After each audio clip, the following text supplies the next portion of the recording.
எல்லாருக்கும் ஃபர்ஸ்ட் என்னோட வணக்கங்கள்.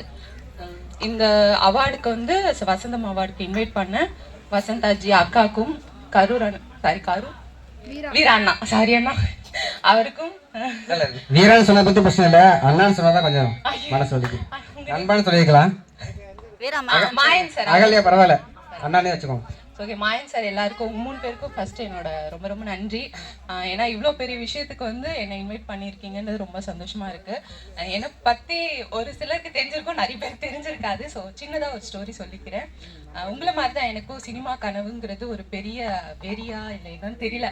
அது சின்ன வயசுலேயே ஆரம்பிச்சது. நம்ம வந்து சினிமாவில் போகணும் அப்படின்னு சொல்லிட்டு, பட் எப்படி போகணும் அதெல்லாம் நம்மளுக்கு வந்து தெரியாது. அந்த அளவு வீட்டு சூழ்நிலையே நம்மளுக்கு கிடையாது.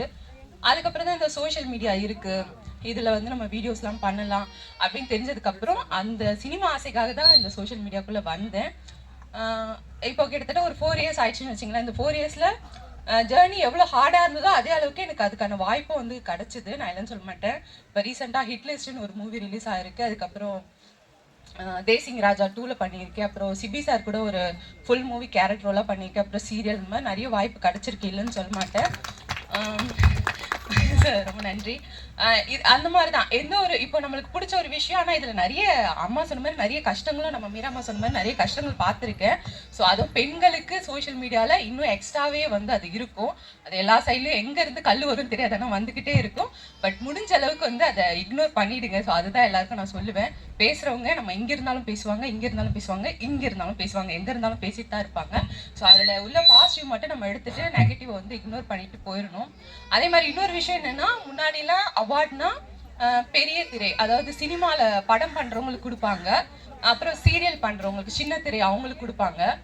இப்போ வந்து அதை விட குட்டி திரையான நம்ம ஃபோனில் நம்மளோட திறமையை வெளிக்காட்டுறோம் நிறைய பேர். இங்கேயும் திறமையானவங்க நிறைய பேர் இருக்காங்கன்னு சொல்லிட்டு இவங்களுக்கும் சோஷியல் மீடியா பீப்புளுக்கும் ஒரு அவார்ட் ஃபங்க்ஷன் எடுத்து நடத்துறாங்க இல்லையா. ஸோ இவங்களுக்கு வந்து நான் ஃபர்ஸ்ட் தேங்க் பண்ணிக்கிறேன். ஏன்னா இதை பண்ணணும்னு நினைக்கிறதே ஒரு ரொம்ப பெரிய விஷயம் தான். முன்னாடிலாம் நம்ம சாதிக்கணும்னு நினைச்சா சினிமாவில் போய் சாதிச்சு அதுக்கப்புறம் வர அவார்டை விட இப்போ நம்ம ஏதோ ஒன்று பண்றோம், அதுல கண்டிப்பா இருக்காங்க டேலண்ட் பீப்புள்ஸ் இங்கன்னு சொல்லிட்டு அவங்கள தேர்ந்தெடுத்து கொடுக்குறாங்க. அதுக்கே எனக்கு ஃபர்ஸ்ட் ஆஃப் ஆல் நான் அவங்க எல்லாருக்கும் தேங்க் பண்ணிக்கிறேன்.